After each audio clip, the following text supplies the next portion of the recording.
Welcome to the regular meeting of Brisbane Planning Commission, Thursday, June 23rd, 2016, 7:30 p.m., Brisbane City Hall, 50 Park Place, Brisbane. Roll call, please. Commissioner Anderson? Present. Commissioner Doe? Present. Commissioner Parker? Here. Commissioner Reinhardt? Here. The record reflect Commissioner Manier is absent. Could we have a motion to adopt the agenda, please?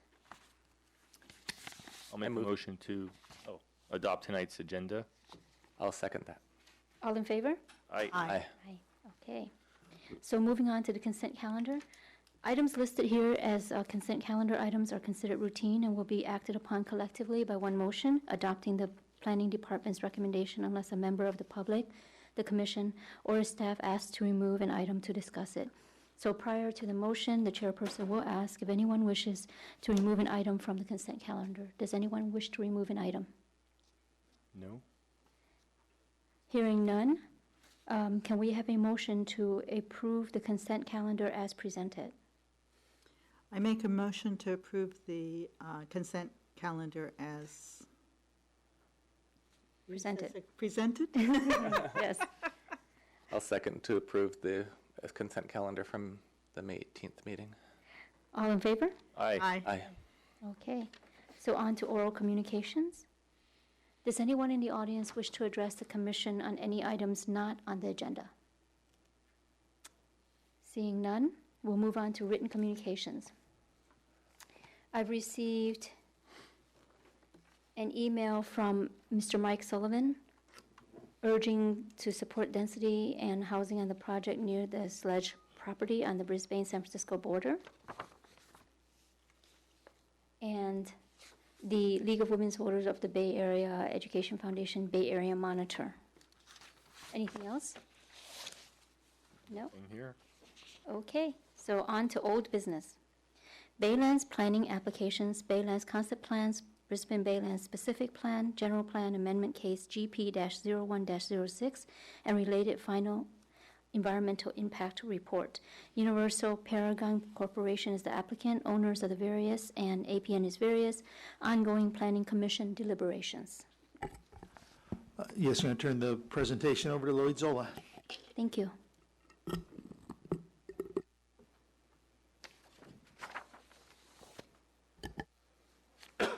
Everybody's in different places tonight.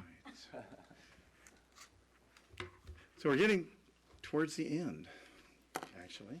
And what we'll talk about tonight is we're going to discuss the environmental impact report. But first I want to go through where you've been, because the discussion of the CEQA document needs to be in the context of where we are and what's being recommended or what may be recommended. So the Commission has been through the discussion of basic principles, appropriate land uses, the key features to be preserved or protected within the baylands around which development would actually occur, as well as appropriate uses for development areas. And the last thing you discussed was appropriate development intensity. And so we looked at an open space framework as well as individual land use areas. Now, in terms of the interim direction of the Commission, and I keep saying this each time, it's interim direction until you've actually acted and made a formal recommendation, but the Commission looked at a development intensity of 1 to 2 million square feet net increase. And we did take a look. There's about 639,000 square feet of buildings within the Baylands right now. The two largest areas being the existing Recology site, a few 100,000 square feet there, and another 200-something thousand along Industrial Way. So that is the large majority of the existing buildings on the site, and the recommendation would be to add 1 to 2 million as a cap on development of the Baylands. The recommendation or interim direction of the Commission is also to incorporate the applicable provisions of the sustainability framework into the general plan. So the sustainability framework, which is now a separate document, as it would apply to land use and general plan policy, would become part of the general plan policy for the Baylands. the basic principles that you talked about at your early deliberation meetings would then become part of the general plan. The concept of a large unbroken block of open space that has continuity throughout the site, protecting key habitat, restoring the roundhouse, transit orientation, as well as ensuring the site is safe for development would all become part of the general plan text for the Baylands sub-area. Also part of that would be the discussion in the general plan of the relationship between the city's planning review and the review being done, I got to go to the next slide, by DTSC and the regional board in terms of site remediation and landfill closure. And as we've talked about, the mitigation measures in the EIR right now basically say that the city will make a determination as far as general plan land use at a general plan level. Then, before any specific plan would be approved for the Baylands, the applicant and landowner would go through preparation of remedial action plans as well as landfill closure plans, and only after those remediation landfill closure plans have been reviewed and approved or reviewed and accepted by the regional board and DTSC, that would be the point that you would consider actual adoption of a specific plan. And so there would be environmental documentation, subsequent environmental documentation for adoption of a specific plan, landfill closure, remedial action plans, and only after all of that is done, specific plan is adopted, remedial action plans are adopted, and landfill closure is approved. Only then would actual physical work on the site within the Baylands occur. Yes. And that, again, now I know the Regional Water Quality Control Board has said that they look at the land use before they go into remediation. So this is confusing to me. I just don't understand. Okay. I mean, I think DTSC, they look at it a little differently, but I know that Regional Water Quality Control Board looks at it that way. Yeah, DTSC looks at land use also, and when Dr. it Mearns does. was here, Yeah. really remediation of the site is based on a human health risk assessment that is in turn based on exposure of people on the site. So the land use that's being proposed determines remediation plans and exposures and so on. So the process is this: land use, the actual land uses on the site are determined at a general plan level. So in this case, the general plan would say that the site would have a mixture of industrial, office, R&D uses. Certain portions of the site would be retained in open space. We talked about Area 2 would be a solar farm or renewable energy generation. That is the detail of land use that the regional board and DTSC would use. So they don't need anything more specific at that point? No. What they're really looking at is, from their determination, is what types of uses would occur on the site: industrial, commercial, residential, office, so that they can determine exposure, how long people will be on the site. And the specific plan, so the general plan tells you the land use. The specific plan that follows would give you zoning regulations, design guidelines, but it's the general plan that establishes the use. So that's the reason that the EIR mitigation measures say city will determine the land use at general plan level, remedial action plans and landfill closure plans will be done, then we'll consider a specific plan, which is the detailed implementation of your general plan. Land use at general plan, remedial action plan, landfill closure, specific plan and zoning is the order. Okay. Okay. The other thing that in the interim direction not only would be to specify that relationship and make that clear, and the reason it's important to make that clear is you would be saying, this is the point we would be willing to entertain a specific plan. Right now, it's kind of open-ended and a little bit unclear in a way as to relationship of land development to closure plans and remediation. So you would also, as part of the general plan, provide a requirement that says infrastructure for each individual increment of development will be provided as it's needed. So we'd have adequate infrastructure, the right site amenities for each increment of development. And right now the general plan policy says, developer, bring us a phasing plan. And so essentially we would replace that policy, bring us a phasing plan with phasing of the specific plan shall accomplish this, which is every increment, no matter how it's phased, has adequate infrastructure and the adequate amenities. And then finally, we had talked about recognizing the potential use of the Baylands or a portion of the Baylands for a high-speed rail maintenance yard, and we would look at three things in that. One is identifying there is that possibility out there, and if that occurs, there are three things that are important to the city. One is that the physical impacts of that maintenance yard be mitigated. Noise is the obvious one. But that mitigation of environmental impacts, provision of community benefits, the comment that Commissioner Parker made early on, so what's in it for us? What good does it do us? And we would want, as a community, some benefits to accrue to taking up however many acres of land for that use. And the other part is offsetting existing and future revenues. So that rail yard would be owned by the High-Speed Rail Authority. There'd be no taxes accruing to it. Depending how it's done, there could be revenue losses to the city of other uses. If, for example, there was no place on site where the lumber yard could offload lumber, that is a loss of revenue to the city. So those are the kinds of things that, as a community, we would be asking the High-Speed Rail Authority to consider. So all this together, that is where my reading of where you are on your direction is.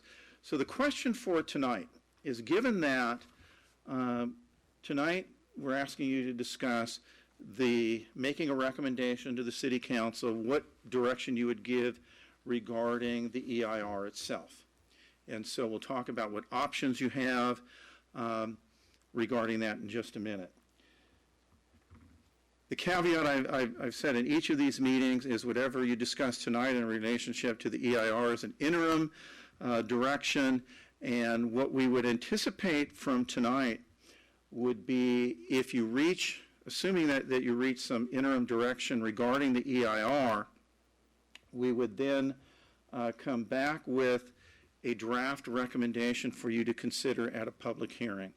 And that draft recommendation would include land use and development intensity, basically the things we just talked about, a recommendation regarding UPC's applications. Remember, they have in front of you an application for a general plan amendment that, among other things, would say it would be appropriate to have housing on the Baylands, and then the development intensity, and then they also have recommended or asking for approval of their specific plan. So when you make a recommendation to the council, you look not only at the kinds of things we just talked about with your interim direction, but also a specific recommendation regarding UPC's applications. And that recommendation would need to be consistent with what it is you are recommending, would recommend for the site. And then finally, a recommendation on the EIR itself. And the recommendation would deal with certification or additional studies or however you go. And what we'd like to do now is we'd like the attorney to talk through the EIR itself and the role of the EIR, as well as what is the standard of adequacy? What do the courts look at? What does the law require? What do the courts require in terms of what makes for an adequate EIR? And then what I'll do is come back, we'll outline the options you would have in relation to an EIR recommendation, and then would be time for your discussion regarding that. Any questions so far? Okay. Did you have a question? Good evening, Commissioners. Lloyd always refers to me very formally as the attorney, but I'm Allison Crumbine, and as you know, I've been here with you since September when we started this process. And tonight's PowerPoint essentially sets forth sort of a list of general principles that govern the discussion and analysis in an EIR. And these are principles that have sort of permeated our discussion throughout the past, 8 months or so. These principles were originally enunciated in a CEQA case, and they've been relied upon extensively by courts when determining whether an EIR that's been challenged is adequate. The principles are also reflected in the CEQA guidelines, this little Bible that we land use professionals depend on. We thought it would be useful to present them to you this evening as guidance to keep in mind as you begin to consider your recommendation to the City Council. So just looking at this slide, the role of an EIR is to provide sufficient information to allow decision makers and the public to understand the environmental consequences of the action being considered by the agency. So what does it mean to be sufficient? Well, according to the California Supreme Court, an EIR must provide a reasonable, good faith disclosure and analysis of environmental impacts. Essentially, it must provide decision makers with information that enables them to intelligently take account of the environmental consequences. If we approve this project, what will happen to the physical environment? However, this evaluation of impacts, there's a balance here. It need not be exhaustive.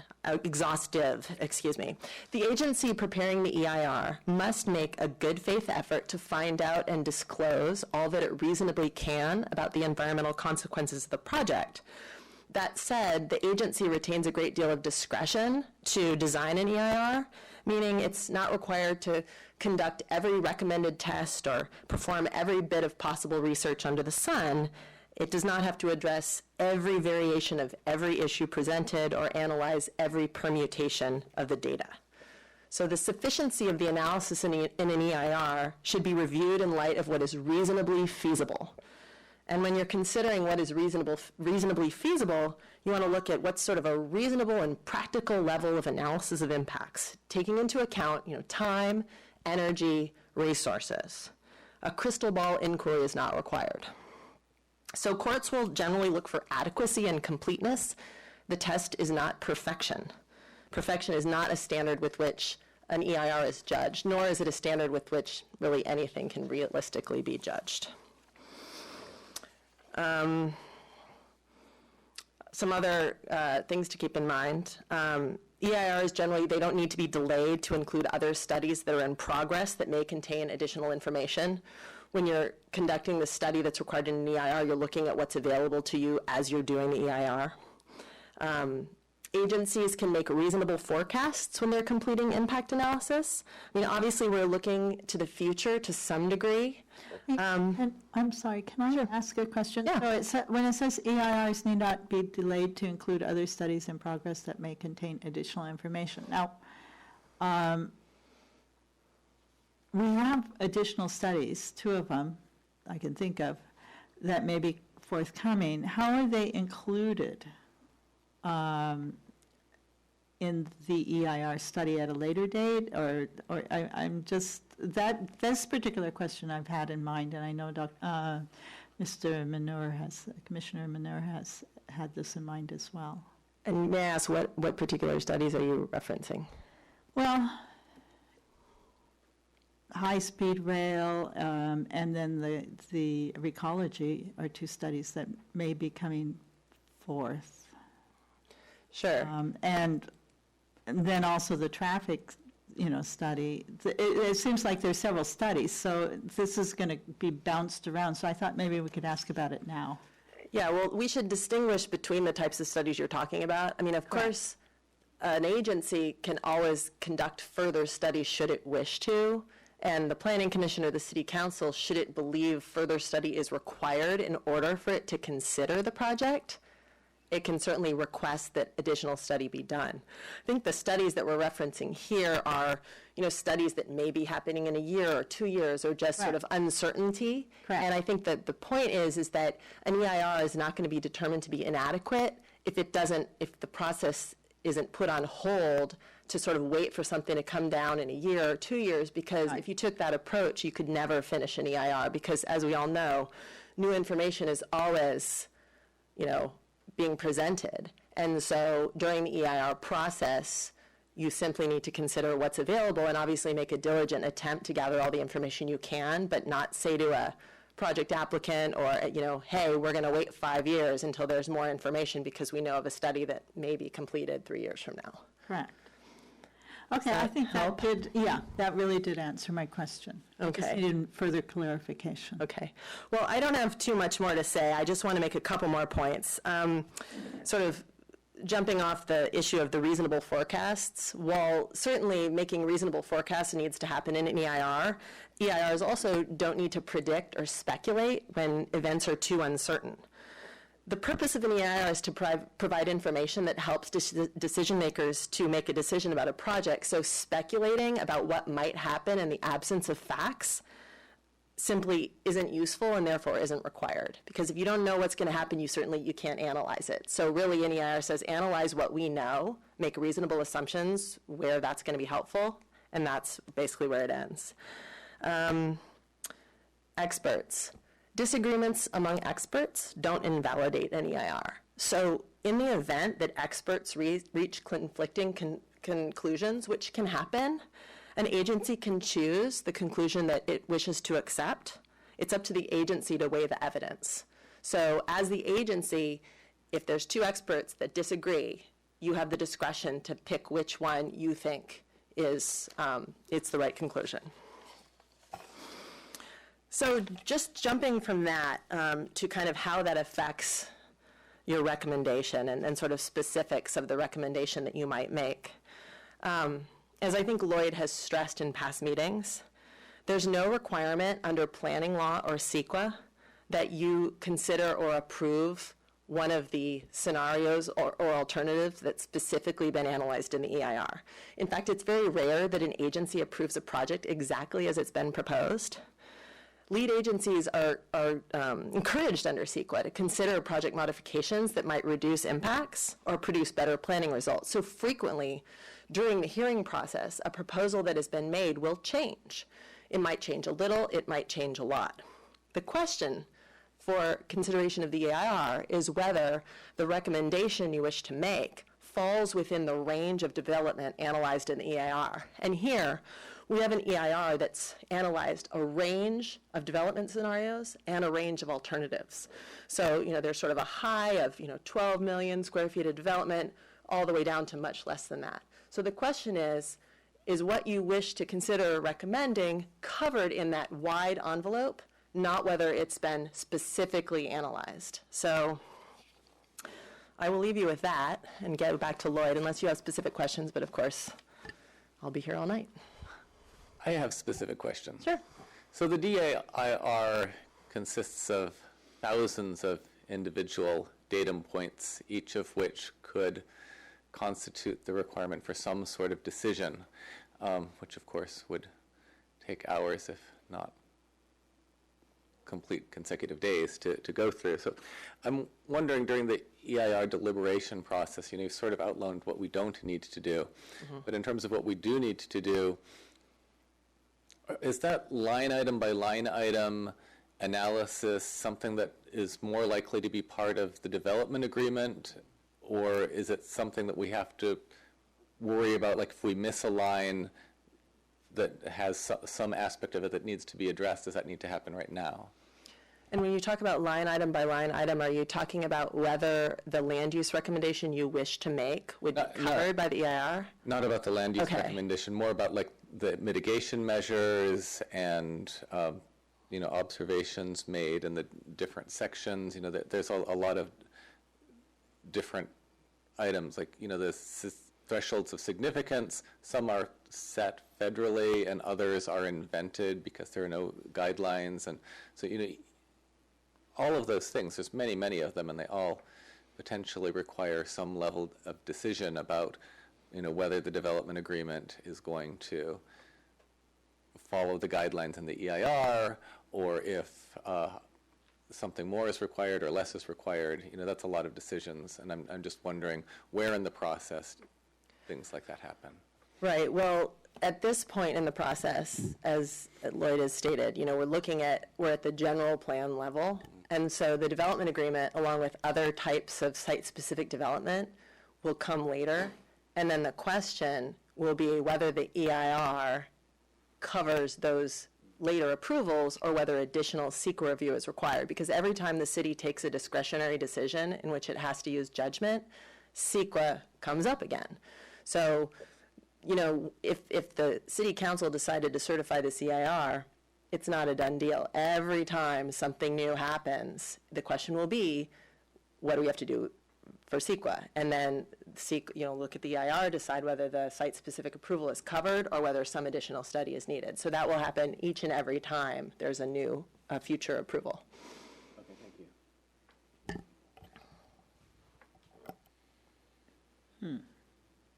So actually, your question leads directly to where I was heading here. There's three basic options that you have in relation to a recommendation on the EIR. And unlike when we talked about development intensity, it was a million different points.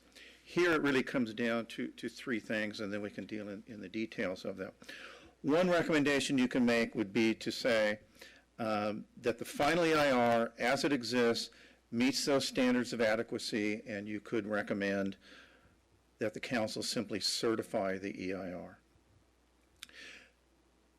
A second option would be to say that pursuant to CEQA and pursuant to the kinds of things that you are encouraged as an agency to do, we have taken, as a commission, the scenarios and alternatives, considered them, and greatly reduced the amount of development intensity from the original application to that 1 to 2 million up above. And you could say that the commission would recommend certifying the EIR in relation to the level of development that we have as a commission recommended. So one would be to say simply we recommend certifying the EIR, or to say we recommend certifying the EIR for this level of development, which is your recommendation of 1 to 2 million square feet in addition to what's there. As part of that, you could also specify that if the council were to consider something more than that 1 to 2 million net increase in development, that a series of studies or a series of additional information would be necessary to recommend or to approve anything more than 1 to 2 million square feet. And the third option would be to say that our recommendation as a commission, or your recommendation as a commission, would be that there are studies that need to be undertaken before any level of development is actually approved for the Baylands. And in relation, Commissioner Anderson, to the question you just asked, that series of studies, so if you're going either with the second or the third option, you could identify, as we've heard before in some, we need additional traffic studies that address this. We need an additional study that addresses this. I think you could say if you had a level of concern with one of the thresholds, that the analysis should address a different threshold than the one that's in the EIR. So you wouldn't need to go through every piece of the EIR and pick them out, but as part of your recommendation, depending on where you're going with these three options, if you're going with the second one or the third one, you could then say these revisions ought to be made to the EIR before either approving anything or before approving anything more than the 1 to 2 million square feet that we are as a commission are recommending. And that would be how those pieces would fit for you. So is this all making sense so far? I know we went through, 8 public hearings, going through EIR issues, and a lot of different things. So the idea would be either you could recommend certification of the EIR, you could recommend certification for the level of development you're recommending. Anything above that, you can list whatever studies or modifications would need to be done to approve more, or you could simply say to the council, we don't believe that you should approve anything here until these studies and these revisions are done. But if you're saying additional studies need to be done or modify the EIR, one of the things that we would ask of the commission is to list what studies and what modifications you would want. It's not particularly helpful, as I've seen some commissions do in other communities. We believe that the EIR needs more study. Okay, what? Well, we don't know, but it just needs more study. That, and typically councils will get something like that and say, thank you very much, but unless you can tell us what needs to be done, we aren't going to figure it out for you. So, and it's very helpful, just from your standpoint, if you have a concern to get, that something needs to be studied, something needs to be added, something needs to be modified, to get that as part of the record. Just so I'm clear, our goal today is to pick one of these options. And then if we pick 2 or 3, we need to provide recommendations as to what additional steps need to be taken. So let's suppose, so then next week we come back and then we talk about the draft presentation that encompasses our discussion tonight next week. So let's just say we missed something. We can always go back next week and say, here's something we want to add to that or take away from that, or, Exactly. So the idea would be following tonight. We would take the interim land use direction. We would take whatever direction you give on the EIR. We would put it together in one package. And then the idea would be, and it won't be next week because there's a staff report, there's all sorts of stuff that has to happen, but the idea would be we would wrap all of this up as a draft recommendation for the commission to consider. We would then come back in a subsequent date, present that to you, to the public. You would reopen the public hearing for that, so you would get public comment, because where you're ending up is different than the starting point, and it's helpful for the public to be able to comment on what it is you are looking at recommending. And after our presentation, after the public hearing, you would look at the draft land use recommendation, the draft environmental recommendation, make whatever changes, and only then would we ask you to actually act on it.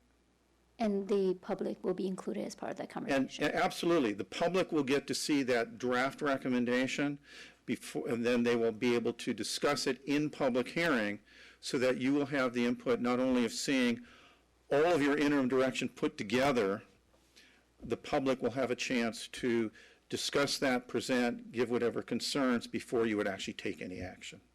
So that's the process from here. Any other questions? It's a humbling experience. Very sobering, Feel too. so Very sobering and humbling. Yeah, well, and one of the things I'll say, this is one of the most complex projects I've ever seen in Thank you. 30-something years of doing CEQA. But actually, in going through the very deliberate process that you as a commission have, you've accomplished far more than what I've seen most commissions or even city councils manage on complex projects. And the typical process in those projects is we would have gone back in September and said, here's a staff recommendation, you've got the EIR, so let's open the public hearing, then you can tell us what you want to do. We'd still be here trying to sort this out. And so you have actually been, as much as it doesn't feel like it at times, you've been very clear about the direction you want to go, and it's been actually fairly easy after each meeting to keep that list together of, we call it interim direction, and to get to this point. So as complex and difficult as it seems, you've really done a really good job of getting this far. And it's a fairly discrete question from here. It's one of those things, it's easy to ask the question, a lot more difficult to answer it. But you've been through 8 public hearings, 2 evenings of presentations, or actually 3 meetings of presentations, all of your deliberations. You've had the EIR to review. So now's just the time to go through. After hearing all that you've heard, heading the direction that you have in terms of land use, knowing what you know of the EIR and the environmental issues, what else do you think you would need in that environmental document, or do you need anything else in that environmental document such to support your interim recommendation? So we'll be here to help you through the rest of the evening, but yeah, you've made it a long, long way. So thanks. Thank you. Okay. Does that help? Not really. No pressure. Okay. All right. Who would like to start? Not me. Just looking at my notes. Did you have some questions earlier or no? No, I don't have any more questions at this time. Okay, so I was going to suggest that we try to organize in some way how we're going to do this. I don't know. Does anybody else have a plan? Well, we could talk to it by section Yeah. and perhaps group a couple of the very similar sections together. You mean as land use sections? No, I'm talking about The sections of the DEIR. DEIR, yeah. Aesthetics, air quality, biological resources, cultural resources, geology, greenhouse gases, Do hazards, not have hazards, with me at this- hydrology, land use, noise, population, housing, public services, recreation, transportation, utilities, energy resources. Those sections. Okay. Since you have it in front of you, I have it in front of me. feel free. And what I would suggest before you launch into details of the document is, first, in looking at the three basic directions to go, if you start from the standpoint of there are changes to the EIR that would be needed no matter what we do, or if you feel comfortable at the level of intensity you have, and really we're talking about what changes would be needed for more, I think that would be a help to get the context of where you're going.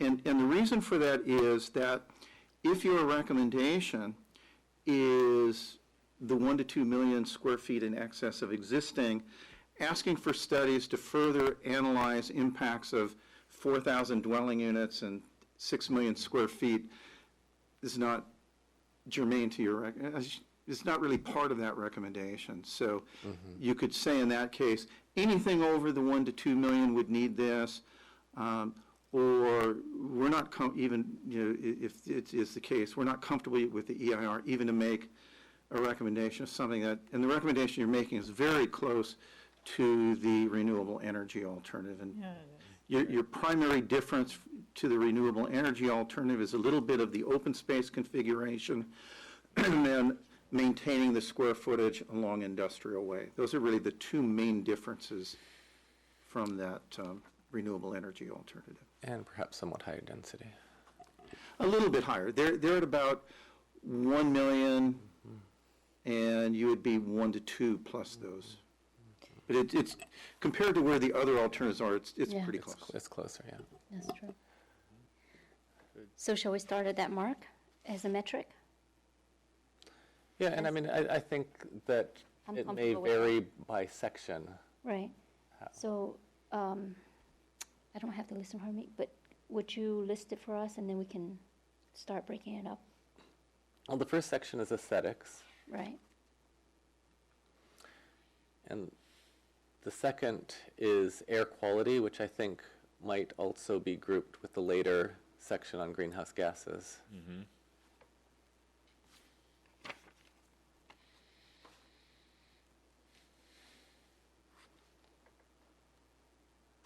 Okay. And we have biological resources and cultural resources.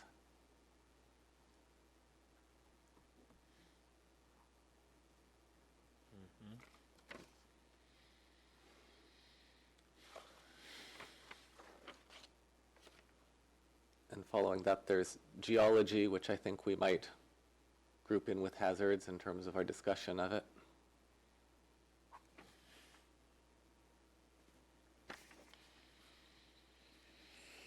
There's hydrology.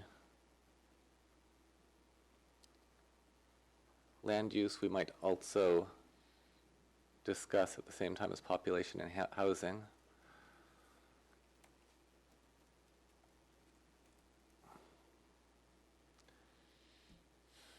Then Then there's noise.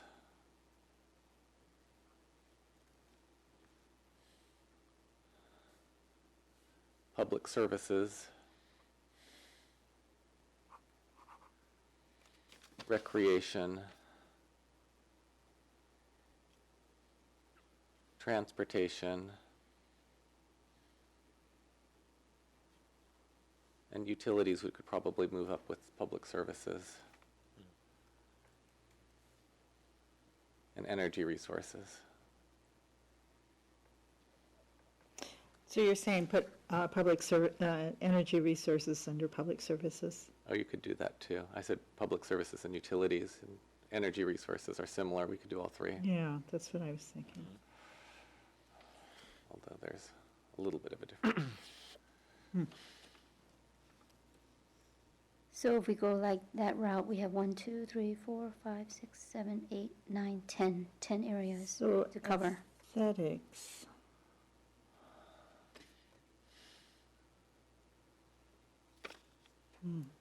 Okay.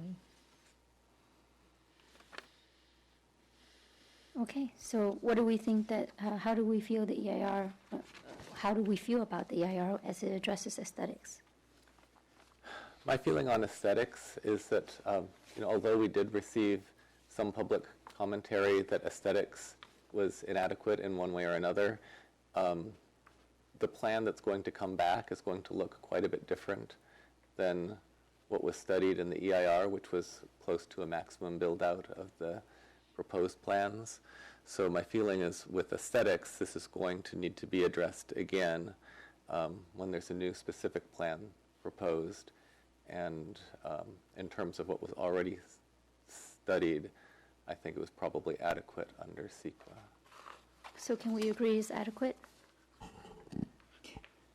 Commissioner Parker? For aesthetics. Well, my question is a little different. Are we, now we were asked to maybe overlook whether we want to do 1, 2, or 3, certify the final EIR for the Brisbane Baylands, meeting the requirements CEQA, or undertake additional studies. Prior So to. that's what we're looking at right now, is whether to take additional studies. But I just want to get that in my mind. My opinion is that we have to answer that question for every For section. every section, I Right, agree. okay. And so in this case, I'm saying that I don't think it really matters for, the size. The of- study of the aesthetics. I absolutely agree with you on. And just a point of clarification, Commissioner Parker, for number 2, you can recommend it, but it doesn't have, the studies don't have to be completed prior to approval. For number 3, the studies would have to be completed prior to approval of the certification. So what we're doing right now is seeing if there's sections that we want studies to be prior to approval. Prior to or during, if we feel. Where they, yeah, where they Yeah. fall. Either 2 or Okay. 3. I just wanted I to think know most where of we us are are in the falling in scheme that. of things. Yeah. We're all, I think Yeah. we're falling Okay. into 2 or 3 right Yeah, now. So absolutely. I think for most For of most the of the sections, sections, yeah. but I think for aesthetics, I don't think Yeah. that my It's- recommendation anyway varies with the size of what comes back. Whatever comes back, we're going to have to take another look at aesthetics Yep. based on what is actually proposed. Because the modifications are different enough that it's going to affect that anyway.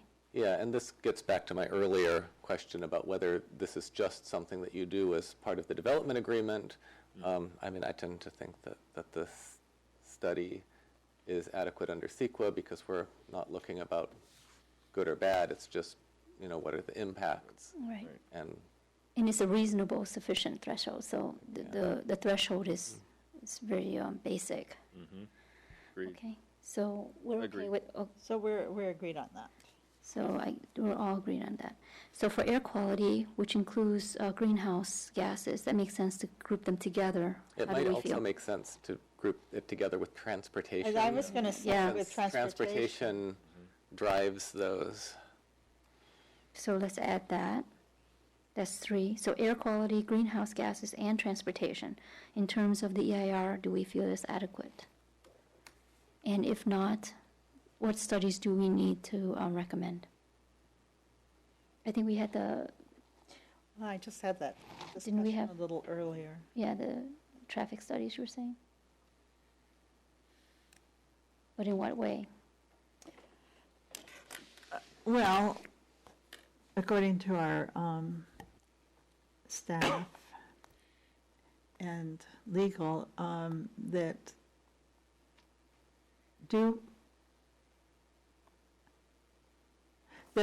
the traffic study is, what would you say, that the traffic study is ongoing? I need some more clarification in that guidance we got. Yeah. I think there were 3 issues that were brought up during the presentation. I think Allison specifically addressed the high-speed rail yard, and I don't remember the other one. But the bottom line is the traffic study was part of the original EIR. Uh-huh. So, again, if there's a concern over that traffic study as to its conclusions or methodology, to the extent the commission can articulate what problems you found with it, that would be, again, useful to say we're going to redo the traffic study. I mean, you could say that you want the traffic study redone. Again, the methodology was kind of a standard, so it's not a lot of value added, but, that's your recommendation, I don't know how you all feel, but I feel like I have to come back to that one. Yeah.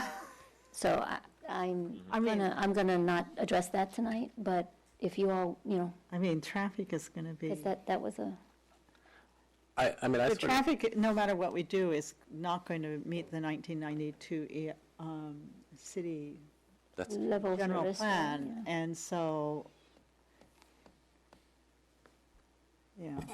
Do you have any? Again, you want to remember too is what adequacy is about is the adequacy of the study, not necessarily that the outcome that is a good outcome or a bad outcome, Right. just because the study is really the study itself, not the conclusion of the study. If you're concerned about adequacy, if you don't like a certain land use determination or conclusion because it results in unavoidable traffic impacts, that sort of maybe help drive your land use decision, but it doesn't relate to the adequacy of the study. The study kind of is what it is. Right, correct. So in So what way?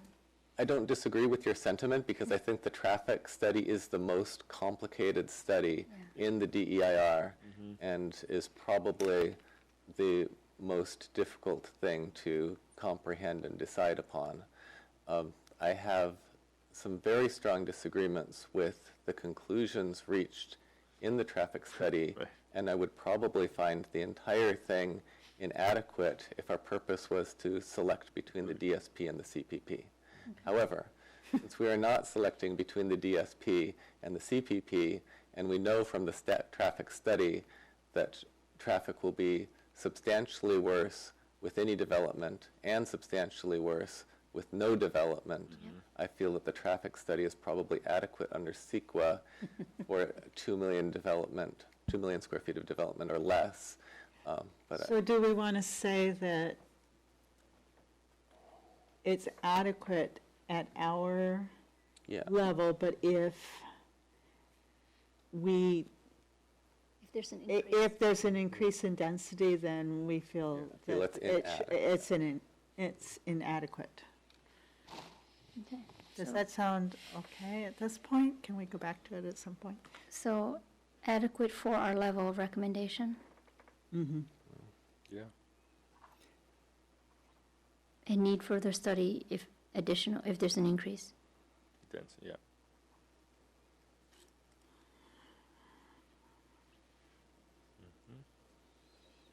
And we reserve the right to return to. Yeah, we're- Okay, so that includes the air quality and the greenhouse gases, because that all kind of is subsumed under transportation, Air quality, greenhouse gases. this and transportation. Right. That's where we stand right now? Before you go to air quality and GHG, I'll kind of walk you back to some of the previous hearings and discussions in relation to That'd traffic. be great. Yeah. So I just want to fill in, because if the concern is that would not be adequate or not be useful for higher levels of intensity, it would be helpful to identify what would need to be done for those, so. That's what I was We'd saying, like to how. go back and Yeah, I look was at saying our- how. Let me try and summarize from Okay. what you've said in other meetings. Okay. The issues that you've raised in other meetings and concerns in relation to the traffic study is additional study of mitigation measures. There was a concern about how many significant unavoidable impacts there were, and I think there have been comments on the part of the commission that there should be additional mitigation. The other issues that you've raised in relation to traffic and the traffic study was the confirmation of mode split, how much there was in terms of internal capture, how much traffic was projected never to leave the site, the amount of traffic that would go on to transit, and how you would actually tie the development occurring as it would go on to the transit improvements and roadway improvements that were being assumed in that traffic study. So you have a traffic study that looked out 20 years, and the concern you expressed is, how do we know that those improvements are actually going to get there so the assumptions in the traffic study are in fact correct? Right. I think those are the things that I've heard from some of the previous meetings. So how would we address all of that? Yeah. We can draw exceptions to that based on what we just said, right? So if Yeah. you Yeah, were so- saying that if the assumptions move or change, then these things would need to change. And if I'm understanding correctly, I'm just filling this in and making a supposition, please tell me if I don't have this right, is that you would say then, essentially like along the lines of the second option. Right. The traffic analysis would be adequate for the amount that's recommended by the commission, but any development intensity above that would require additional traffic study to look at the following, would be to look at additional mitigation beyond that proposed in the EIR today, to look at the assumptions in terms of how much traffic is contained within the site, how much traffic or how many people go on to transit, and how do we really know that in that 20-year look forward, those roadway facilities being assumed by others and the transit being assumed would actually be in place. Those are the issues you've raised so far. There may be more, but I think that seems to be consistent with the direction you were heading. And Yeah, it drops it into two. We can literally state that, and then whatever else is necessary, and then you could or add as to that recommended list. by the commission at that time. Exactly. Okay, Good. does that, That's I feel like that. That was That feels very better. helpful. Thank you, Lloyd. You're able to pull that up for us. It's wonderful, okay. Yeah, that's great. Thank you. So now we're on to section 3, biological and cultural resources.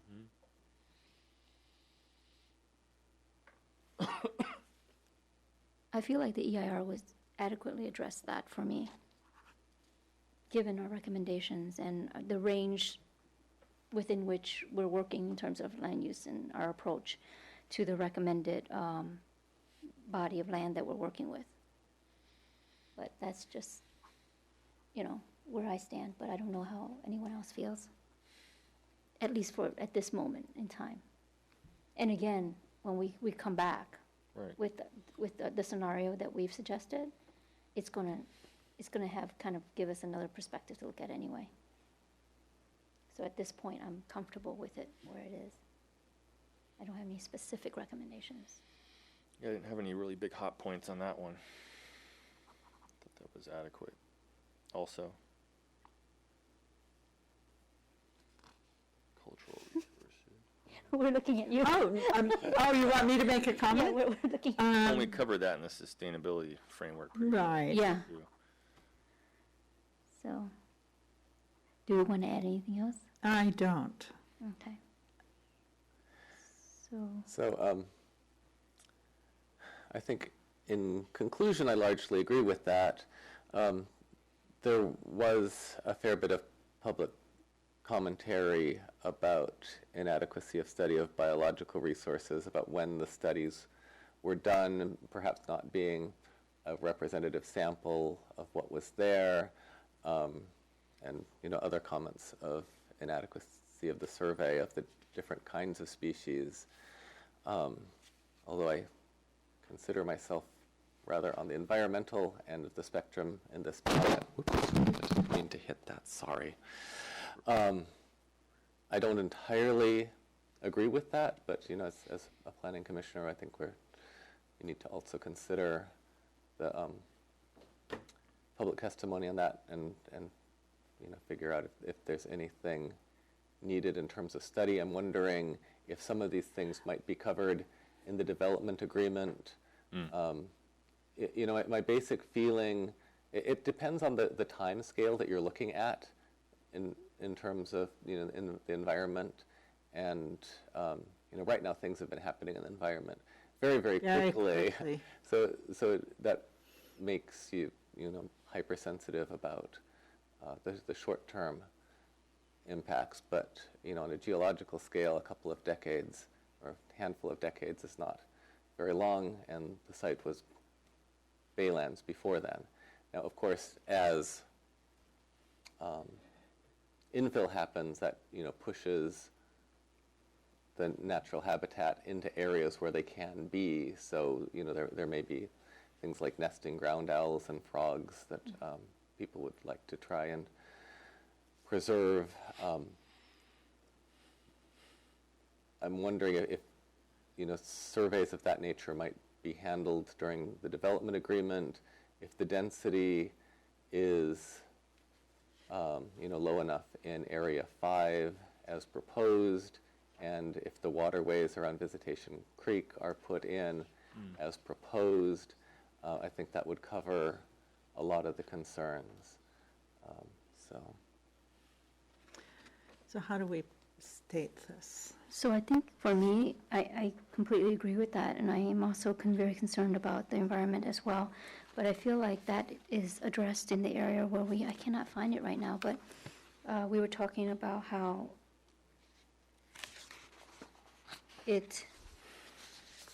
the considerations for each area needs to be taken incrementally with each development portion. Right. So incrementally, if that need arises, we need to have that done at that time. And I think we can re-stress that for each area and then have that as the overarching caveat for our ongoing discussion. Yeah, I guess the thing that I don't really, or that is least clear to me on the area of biological resources and cultural resources is if we're adding a soil cap over the entire site, that seems to pose some rather difficult challenges for, both preservation of biological resources and, like what's happening with the roundhouse. I don't really understand if they're going to completely tear it down and use new materials to build a new one, or if they're going to somehow try to jack it up and shove dirt underneath of it. I'm not saying that this means that the studies are inadequate under CEQA. I'm just saying I don't understand these things. No, and actually that raises a good point for me too, is that how do we understand enough of the details without delving into the details and incorporating that as a possible solution or suggestion for future recommendations? And actually, the way you do it would be to set a performance standard. Okay. So you would essentially set the rule that then the developer would have to follow rather than asking the developer what does he intend for the future. Exactly. So, for example, on biology, what would be typical, and we can specify this, is that the environmental baseline studies that are in the EIR be updated in the spring prior to site grading and remediation. Because as is typical, between the time you do an EIR and do all your baseline studies, it could be 3 years, 5 years, however long till somebody actually grades the site, and conditions can change over that time. So we would specify, make sure that the mitigation measures of the EIR specify updating that baseline. And then in relation to the cultural resource and restoring the roundhouse is one of the questions I've always had. If you're going to raise that whole site, how do you leave the roundhouse at the existing grade? And they can actually, the same way they would move a house, you put it on jacks, lift it up, build the ground under it, which is really The foundation interesting underneath. concept. And that's the reason, also the mitigation measures specify the first thing you do is to stabilize that building So it's not just sitting out there. But you would, and we have established in relation to the roundhouse stabilization and then maintaining. So you just set those requirements as it will be protected. The grading and creation of vibrations with construction around it will take into account its structural integrity and all of those kinds of things. Yeah, because on page 3 of Lloyd's presentation, it summarizes what was in our packet. The second slide on that page, the second bullet point says, provide appropriate infrastructure and site amenities for each increment of development. So that, I'm hoping that that would be broad enough, but at the same time, I do have the concern that Commissioner Anderson has, that if you're not understanding how to actually get it done, then how do you envision how to even verbalize it?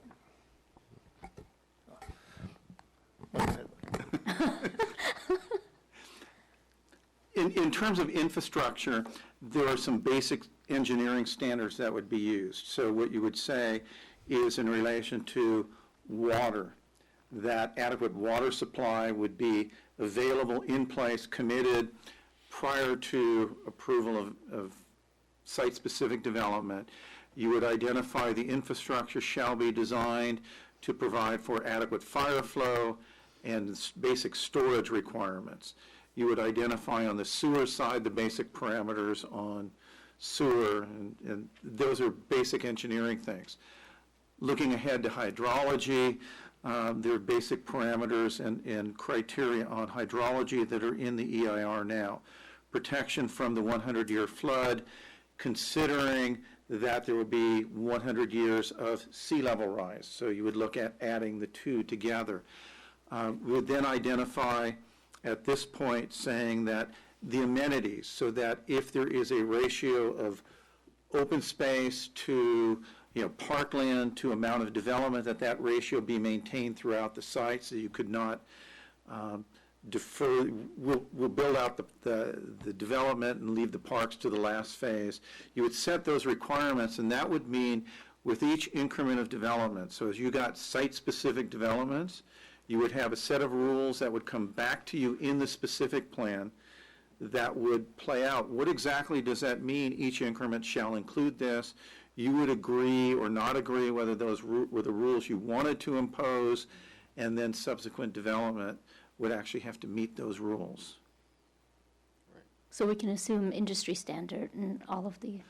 You can assume industry standard on infrastructure, and in relation to parks, you would maintain open space shall be commensurate with each increment. So if you're building 5% of the site, we expect to see a minimum of 5% of the open space.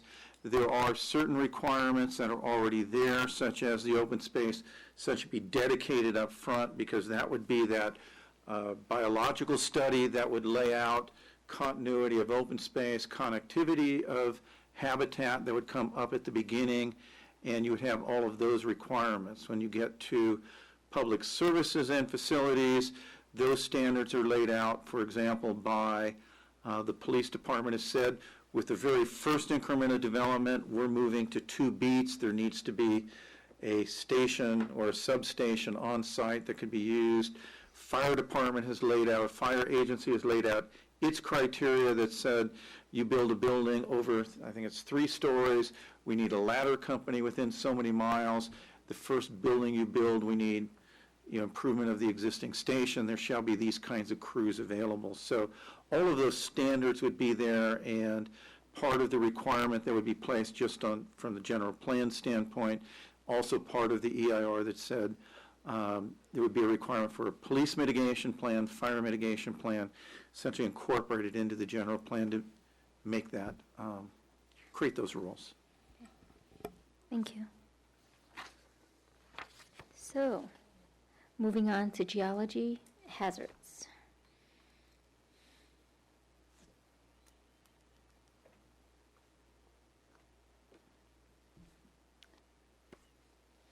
I went last time, so maybe I Okay. have to go first this time. Okay, go ahead.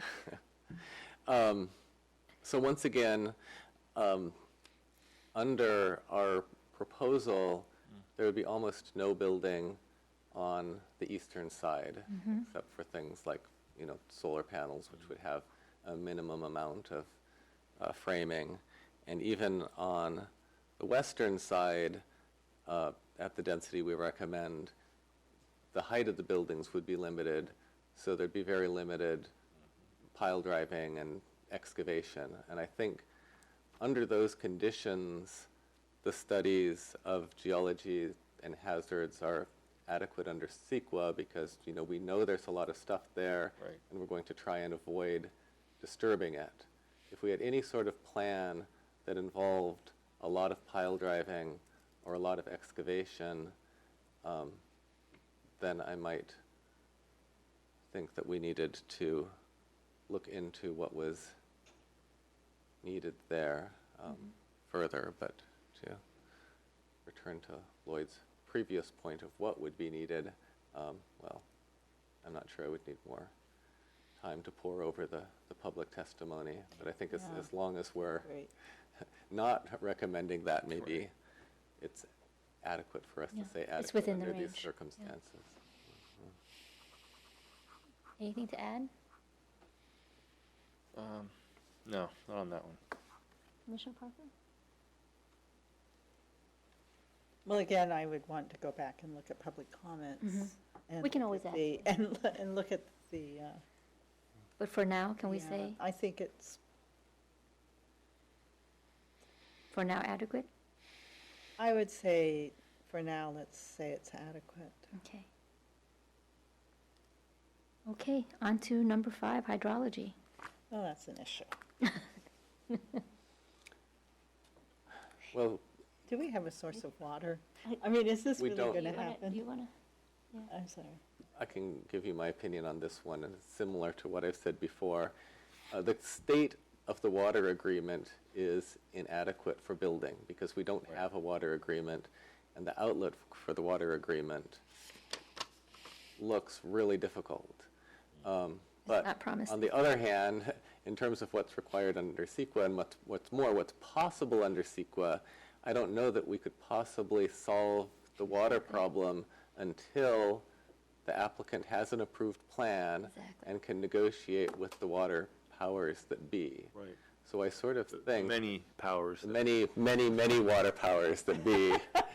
So I mean, since they can't build until they have an agreement, and the DEIR has identified some of the many barriers that they will be facing to get an agreement, That's I true. think They did at- do an adequate job on at the that. at the point of the process we are in now, I think that the hydrology study has satisfied the requirements of CEQA. Yep. And obviously, it will be required that they do a lot more work before their development agreement is complete.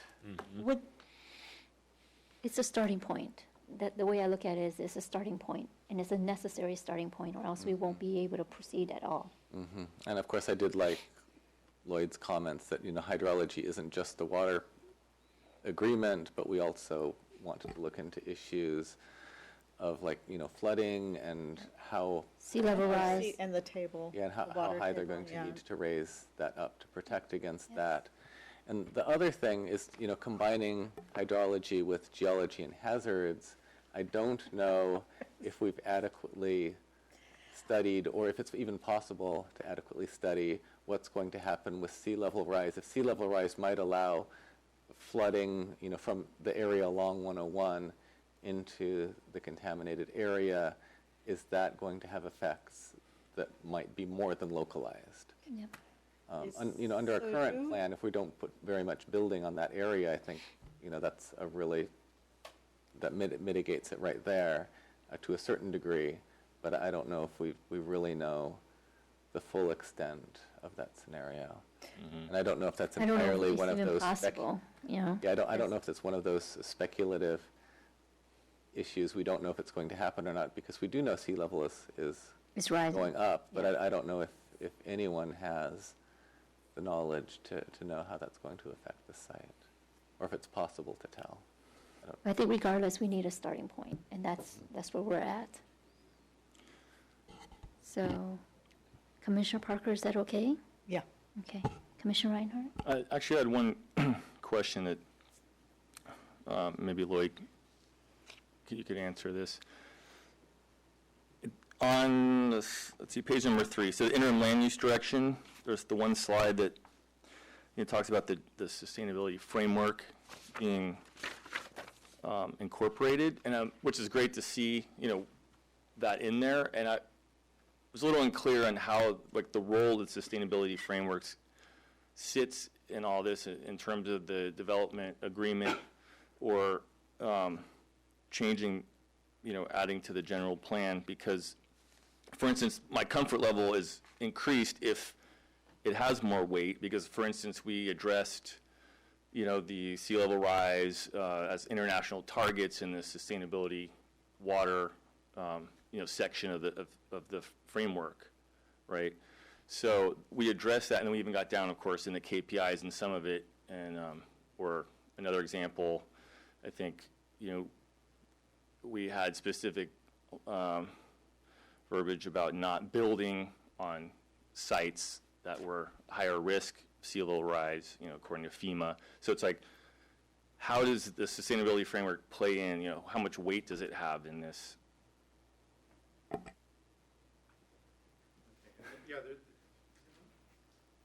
there's a couple things I'll get to. Now it's on. In relation to the effect of, or the effect of the sustainability framework, right now it is such a committee's recommendation. It's been accepted by council. It's not part of the general plan and not enforceable policy. The idea would be that that recommendation would be to ask the council, please take that, and what you're asking the council to do is to direct that all the policy statements of that sustainability framework be incorporated into the general plan, which would make them as enforceable as every other provision of the general plan. The other thing that it would do effectively is, right now, the city could not essentially just adopt the sustainability framework because it hasn't gone through CEQA. By incorporating the sustainability framework into the general plan as part of the Baylands action, one of the things that essentially would happen is your recommendation on the EIR would cover not only your land use recommendation, but your land use recommendation includes putting that sustainability framework into the general plan. So you actually are would create an avenue to incorporate that as a policy document, or incorporate the policies of the sustainability framework into the general plan, which makes it enforceable. Some of the other things that you just raised, and I was making notes on, is in relation to water supply. And water supply, actually, in the EIR is addressed in the utilities section, but one of the things that you have noted is that there is that kind of process on the water supply. What is the level of land use that we're actually signing an agreement for? Is it 4,000 units and 8 million square feet, or is it 1 to 2 million square feet?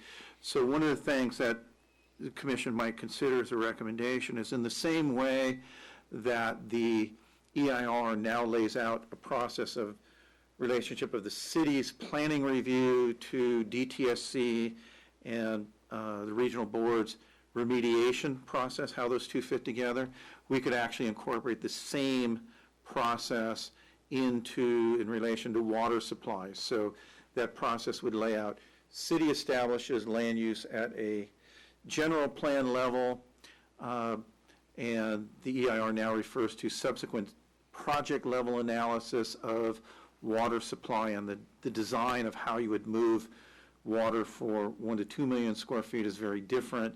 And so that water supply, the design of the system, as well as at be 30% design, whatever, as well as environmental clearance would occur concurrent with a specific plan, and you would then actually have water, all the agreements signed prior to the first approval of a site-specific development, something along those lines. But we'd lay out that process so it's very clear what has to happen when. Great. And when would that happen, and could you help draft that based on your previous experience with others? Yeah, and so if what you were directing, is the same way in your interim recommendation we have right now, what that process is in terms of remediation, I would lay out essentially what I just said will I'll work with the Public Works Director to get the right order, but basically the order would be something like, what is the land use? How do we get the water, what physical facilities do we need to get that level of water? Environmental clearance, how does that fit with a specific plan, and then site-specific development actually occurring? So we'll lay that out. We'll include a draft process as part of what we would bring back, the same way you have in your interim recommendation right now, a process on remediation. So, can I go back a bit? I feel that as far as biology, probably CEQA is adequate, but what I think I would prefer is that we have some guidance in there that if it's the difference between sea level rise using dikes as opposed to just the kind of I'm having trouble with words today. The idea of the shorelines being cleaned up and enhanced.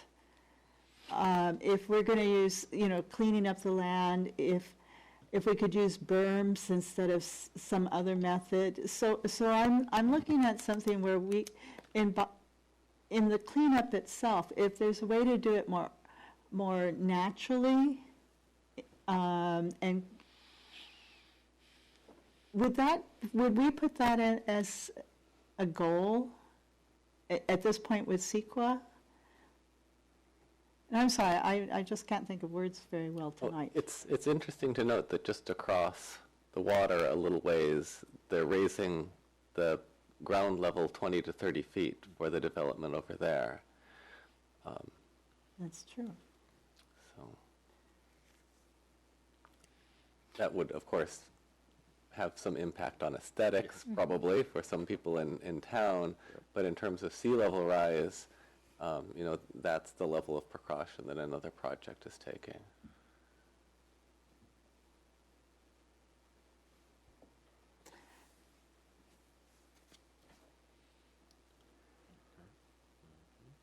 So, I think the question maybe there are two different things. It's always good to remember that CEQA is a vehicle to minimize environmental harm. Correct. Right? So, the ways of in mitigating the harm of sea level rise would be, accomplished by either raising the site or somehow accommodating this flow in a more natural, Right. sort of way. That's kind of what you're getting at, right? Is you're looking at trying to state a preference for how that adverse impact is mitigated, or you could look at it as an aspirational component of an open space plan to accommodate these flows, as part of an open space planning program. Well, that's what I was asking, and unfortunately, some nights I just can't come up with words so well as I do other nights.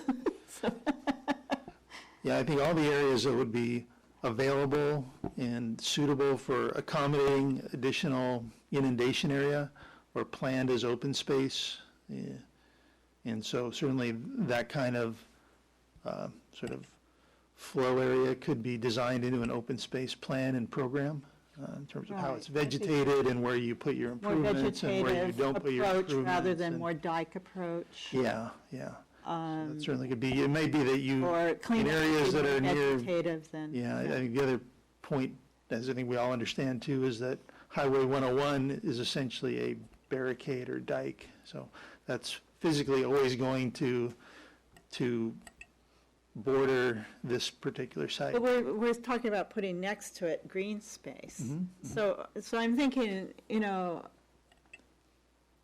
I suggest you could probably incorporate that as, again, an aspirational goal as a general plan policy, if that's what you'd like to see carried forward into the larger open space network through the site. Right. Because I think the mitigation, it can be mitigated in a variety of ways. A variety of ways, But and, you're really proposing an aspirational preference of how you'd like to see it managed. So I think that really falls in a general plan goal you might want to recommend as part of this. okay. Yeah. Does that sound all right? Yeah. You could probably tie it into one of the sections in the sustainability framework. That's true. Yeah, and it would tie to the sustainability framework and would play out on the site in two ways. One that we've already talked about is realignment of Lagoon Road North, which would provide additional area adjacent to the lagoon that would allow for the level of the lagoon to rise. The second one would be in daylighting the creek, making sure that there's sufficient width in that creek, the daylighted creek, that would accommodate sea level rise and what would happen in terms of a storm with sea level rise, so that there would be an accommodation of that. And that's pretty straightforward, as opposed to a manufactured solution, which would be dikes, levees, and so on. Great. So we're okay there, Commissioner Reinhardt? Yep. All right. Now to section land use, population housing, number 6, I think. That's self-evident, no? It seems self-evident if we are So do we not want- proposing housing that this section is not terribly relevant. However, contrary to the recent recommendation that we not study something that we're not building, I sort of feel that the housing development in Emeryville at Watergate is very relevant to our decision, even relevant to a decision of no housing. And I think it would be very useful. I don't know if we call this another study or if it's just a survey paper, but I think that we as commissioners should examine information about Watergate because I don't think it's quite as large as the Baylands, but it's fairly large. It's built on fill. It may not be as contaminated as the Baylands, but there were some contaminants there, and it was built 20 or 30 years ago. So it would be interesting to see, what sort of challenges they faced, how they addressed them, and how the development is doing today. So we would ask for more study for the section, based on now that we have a actual area that is 20 That we or years just recently older. Yeah, we just identified. identified it. Yeah, I think it would be useful to go over that information, and I don't know if you call that a CEQA study or just more reading homework for the Planning Commission, but it's something that I think that we should go over before we make our decision. Yes, Yeah, I'm open to that. We were asking for more relevant use cases Right. all along the way, Yeah. so now they're surfacing. Now there's, It's obviously we a actually critical have one. component, so agreed. actually, to follow up on that, didn't we have a presenter? Was she supposed to come back? I don't know what happened A with that. representative from the right. From a creative- nonprofit yeah, organization. came to the subcommittee, but we felt that presentation should happen in a full meeting. Right, so is that scheduled? No, we're not going to have another ongoing standalone presentation. But Okay. the information that they have, which will include a number of links to these various sites, I believe including the Watergate site, that'll be provided. I was waiting for a final iteration from them. Oh, okay. So actually, you'll have the sort of the documentation waiting on and the that. access. We can read it on our own. Yeah. Yeah, that's yeah, right. that sounds fine. Yeah, Great. that's totally fine.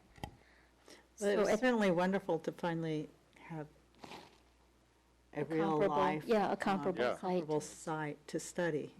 Yeah.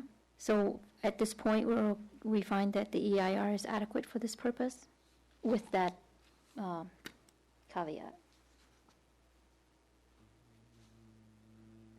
I think once that material is added, Yeah. then I don't want to declare something adequate until I've read it, really. Okay, so, But so, I would Well, imagine it would probably satisfy. so we'll say pending? With their recommendations. I mean, either one. pending further reading, since it's not an official study. Okay, so that's all 4 of us. 7, noise.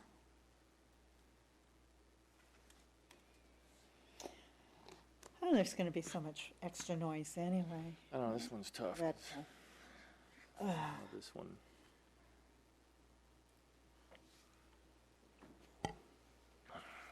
Well, I think that a lot more needs to happen before construction starts on the site.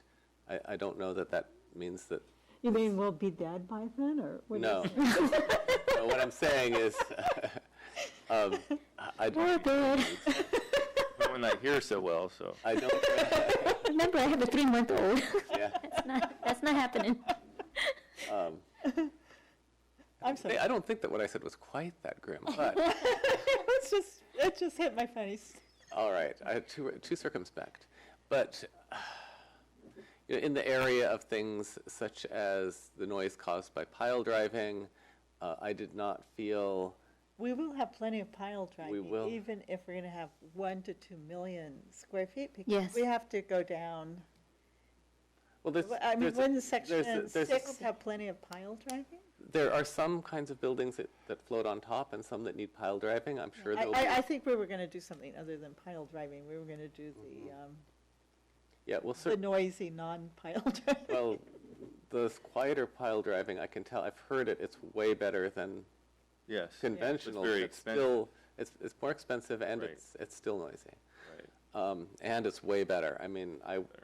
down in Mission Bay, they were using it, and I walked very close to it, and it was much more pleasant than Yeah. an ordinary pile driver. Not that I'd want to do it 24/7, but you know, I really think Tolerable. Yeah. that it's more tolerable.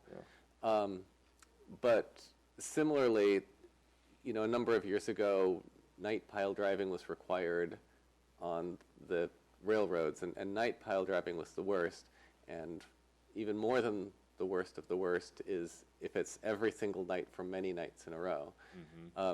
So I don't think that, you know, all of those aspects were described in the EIR. They were brought up in some of the comments, and I think as long as we get all of that into the development agreement and, you know, make sure that there are breaks and it's not Yeah, the phasing. It's, yeah. phasing Yeah. and as quiet as possible and build as many of the buildings floated instead of anchored as possible, then I think, you know, and I don't know if this means more studies or just, hey, council, do a good job in the development agreement. 'Cause It really sounds like you have specific mitigation that Yes. you might want to, you know, between now and your hearing, go back to the mitigation that's worded in the noise section. And it sounds like you're either proposing tweaks to it or whatever, but we certainly understand where you're headed with this, so. Okay, good. That's good. So mitigation matrix, right? Yes. All right. Yes. 8, public services / utilities, energy resources.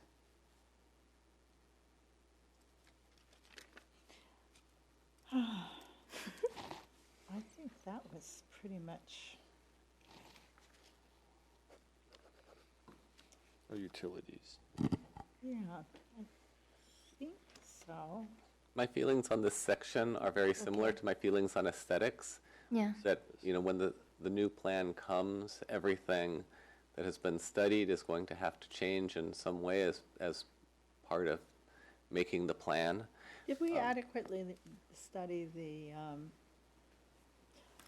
solar? Was that adequately studied? Well, in there was the EIR? Yeah. NREL study, which I thought was a pretty good study, and solar's only been getting cheaper since then. The interesting issue about the NREL is that, you know, they declared that the Credible plan was financially feasible, and the I'm sorry, mental blocking on the name of the financial consultants. We said Kaiser Marsons, yeah. Yeah. Okay, they disagreed with that, and this is a case of you know, dissenting opinions. I Yep. think that. I'd go with the other side. Well, you know, if the council approved a plan similar to what we're recommending, then I think more financial analysis would be necessary. A review of NREL would be necessary to take into account increased efficiencies and reduction in price, but that would be more part of the ordinary evolution of the specific plan and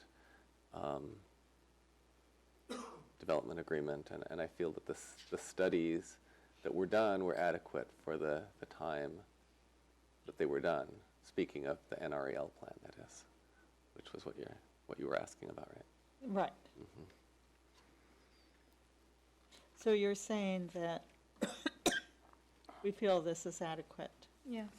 even Well- with the solar farm? Yeah, I feel that more work will have to go into this, no matter what we say. Yeah. But I think that the studies in this area that were done were adequate for the amount of information known about the plan at that time. And, you know, they're within the range of what we're recommending. Are we good with that? Commissioner Park? Yeah. Okay. Yes. All right. Recreation. Last one, recreation.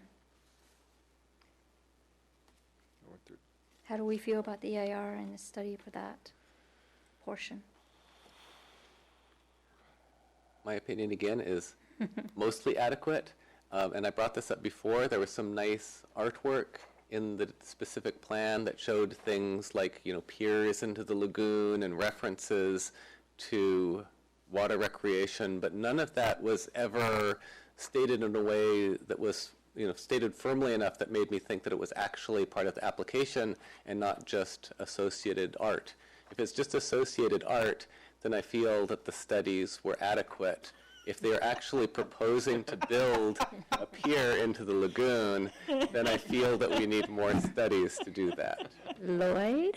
Yeah, and we have the same feeling looking at some portions of this specific plan, because, yeah, there were provisions in the specific plan proposed for the DSP scenario about building piers and having all sorts of things going on.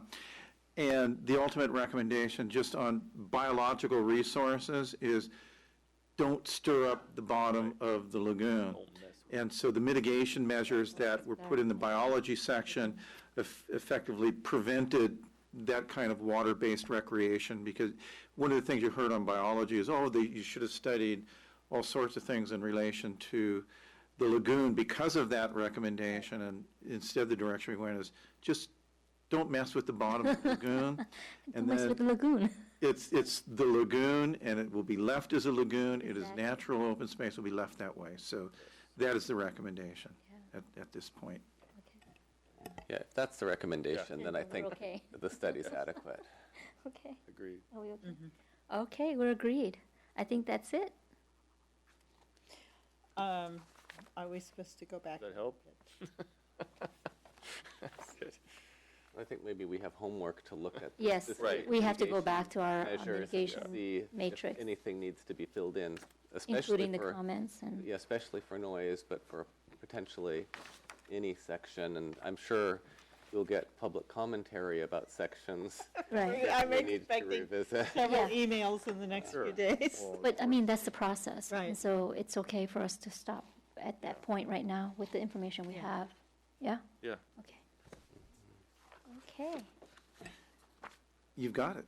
Okay. Yeah, and what will happen is this, as part of this recommendation, would be a recommendation to go back, modify mitigation measures, modify the mitigation monitoring and reporting program to reflect the level of development actually proposed, because you have, with reducing the amount of development, eliminated some of the impacts that are requiring mitigation. Okay. Never thought we'd finish this early. Yeah. Well, we're not finished yet. No, No, we have one less commissioner, so that probably. well, not even that for tonight. We are going to open it to public comment. If anyone in the audience has any anything they want to add or share with us. Again, we've done the public hearing, so this is public commentary as a courtesy to expand public input. So we would like to encourage you to continue to do so, but if you do so, please fill out a form and limit it to 3 minutes on issues that we have discussed tonight. Anyone? No? So no public commentary tonight. So items initiated by the staff. I just think we just need to talk about schedule a little bit, upcoming schedule. The hearing that Lloyd referenced, where we kind of package all the material and the recommendation into a formal public hearing. Looking at the calendar, we believe the date that makes the most sense in terms of allowing this material to be prepared and to provide the required public notice would put our hearing on this to July 28th. So that's the date, right, Ken? Right. Yeah, July 28th would be the meeting we would schedule this public hearing for. So I want to make sure that was, we hadn't talked about that particular date before. That's a regularly scheduled commission meeting, so. I'll be in town. Okay, great. I'll be here. Commissioner Reinhardt, will you be available? Most likely, there was a family / work trip that's pending, but I'm trying to stay here. Okay. Yeah. 28th. And that is, again, to review the draft recommendation that we just discussed That would be a tonight. formal public hearing on the commission's recommendation, yes. Okay. And we would use the July 7th special meeting to attend to regular planning commission business. So we'd keep that date for regular business. And we'll check with Commissioner Munier Yes. to make sure he's available on the 28th. Yes, again, being a regular meeting, hopefully. Hopefully host, yeah. Yeah, we'll double check. 28th is the 7th, yeah. So I just wanted, that's really the only thing I had to make sure we're clear on. Okay. And I'll add yes to the record for July 7th since it changed. I didn't respond to the email. But Yeah, okay. So, So yes. we'll all be here for the 7th. So items initiated by the commission, anyone? No? No? Nope. No, okay. So could we have a motion to adjourn to the regular meeting of, well, the regular meeting meeting. of July 14th is canceled, but July 7th is our special meeting. Special meeting, yeah. So could I have a motion to adjourn to that meeting? I motion to adjourn the meeting of 23 July and until the special meeting of 7 July 2016 at 7:30 p.m. Second that. All in favor? Aye. Aye. Aye. Thank you. Good night. Good night.